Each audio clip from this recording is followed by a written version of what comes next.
কোন মানুষকে খুন করলো, তাহলে কি তার হায়াত এতটুকু ছিল, নাকি খুন না করলে সে আরো বাঁচত? আর যদি মৃত্যু, আর তার মৃত্যু কি যে খুন করলো তার হাতে লেখা ছিল?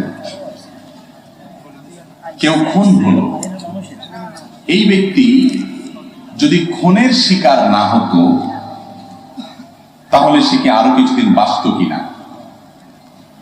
এই প্রশ্নের উত্তরে ইমাম ইবনে তাইমিয়া রাহিমাহুল্লাহ একটা হাদিস উল্লেখ করেছেন, চমৎকার।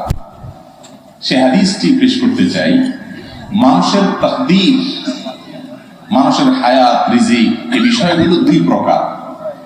একটা আছে চূড়ান্ত, একটা আছে অচূড়ান্ত। চূড়ান্ত যেটা, এই চূড়ান্ত হায়াতটার মানে হলো মানুষ টোটাল এই পরিমাণ হায়াত সে পাবে। আরেকটা